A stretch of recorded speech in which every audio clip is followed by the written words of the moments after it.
آپ نے کبھی سوچا ہے کہ یہ روزے مسلمانوں پر کب فرض ہوئے؟ کون سا سال تھا؟ کون سا مہینہ؟ اس سے پہلے کیا صورتحال تھی؟ اور نبی کریم صلی اللہ علیہ وسلم نے کتنے رمضان کے روزے رکھے؟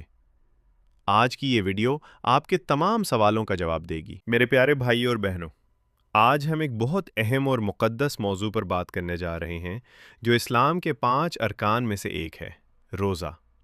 خاص طور پر رمضان المبارک کے روزے۔ آپ نے کبھی سوچا ہے کہ یہ روزے مسلمانوں پر کب فرض ہوئے؟ کون سا سال تھا؟ کون سا مہینہ؟ اس سے پہلے کیا صورتحال تھی؟ اور نبی کریم صلی اللہ علیہ وسلم نے کتنے رمضان کے روزے رکھے؟ آج کی یہ ویڈیو آپ کے تمام سوالوں کا جواب دے گی، قرآن، حدیث اور مستند تاریخی کتب کی روشنی میں۔ تو آخر تک ضرور دیکھیں، لائک کریں، سبسکرائب کریں اور بیل آئیکن دبائیں تاکہ رمضان کی تیاری میں مزید مفید ویڈیوز آپ تک پہنچیں۔ چلیں شروع کرتے ہیں۔ سب سے پہلے یہ جان لیں کہ روزہ کوئی نئی چیز نہیں تھی۔ قرآن مجید میں اللہ تعالیٰ فرماتے ہیں، اے ایمان والو، تم پر روزے فرض کیے گئے جیسے تم سے پہلے لوگوں پر فرض کیے گئے تھے تاکہ تم پرہیزگار بنو۔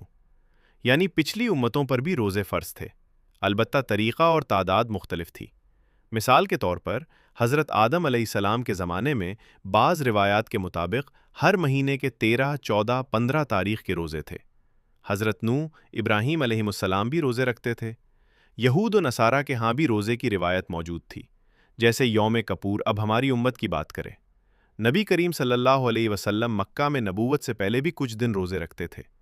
نبوت کے بعد آپ صلی اللہ علیہ وسلم پیر اور جمعرات کے روزے رکھتے تھے اور عاشورہ کا روزہ بہت اہتمام سے رکھتے تھے۔ مدینہ ہجرت کے بعد سنہ 1 ہجری میں بھی آپ صلی اللہ علیہ وسلم نے عاشورہ کا روزہ رکھا اور مسلمانوں کو حکم دیا۔ بعض علماء کے نزدیک اس وقت عاشورہ کا روزہ فرض تھا۔ پھر آتا ہے وہ تاریخی لمحہ جب رمضان کے روزے فرض ہوئے۔ مستند کتب جیسے دارالافتاء دیوبند، اسلام سوال و جواب، البدایہ والنہایہ ابن کثیر اور دیگر کے مطابق رمضان کے روزے سنہ 2 ہجری میں فرض ہوئے، خاص طور پر شعبان المعظم کے مہینے میں، تقریباً 10 شعبان 2 ہجری کو، یعنی ہجرت کے تقریباً 1.5 سے 18 ماہ بعد۔ یہ وہی وقت تھا جب قبلہ بیت المقدس سے کعبہ کی طرف تبدیل ہو چکا تھا، اور اس کے تقریباً 13 سے 15 دن بعد آیت سیام نازل ہوئی۔ قرآن میں سورۃ البقرہ کی آیات 183 سے 187 میں مکمل احکام نازل ہوئے۔ یا ایھا الذین آمنوا کتب علیکم الصیام۔ اس حکم کے بعد پہلا رمضان جو آیا وہ رمضان 2 ہجری تھا۔ نبی صلی اللہ علیہ وسلم نے اپنی زندگی میں کل 9 رمضان کے روزے رکھے، کیونکہ آپ صلی اللہ علیہ وسلم 11 ہجری میں وفات پا گئے۔ دلچسپ بات، رمضان فرض ہونے سے پہلے شروع میں روزہ رکھنے والے کو اختیار تھا کہ اگر چاہے تو فدیہ دے دے۔ پھر بعد میں آیت نازل ہوئی کہ تندرست لوگوں پر روزہ رکھنا لازم ہے۔ رات میں سحری تک کھانے پینے کی اجازت بھی بعد میں نازل ہوئی، پہلے سو جانے کے بعد منع تھا۔ حدیث سے ثبوت، صحیح بخاری و مسلم میں ہے کہ نبی صلی اللہ علیہ وسلم نے فرمایا، بنی الاسلام علی خمس و صوم رمضان۔ اسلام کی بنیاد 5 چیزوں پر ہے اور رمضان کے روزوں پر۔ کیوں شعبان میں نازل ہوا؟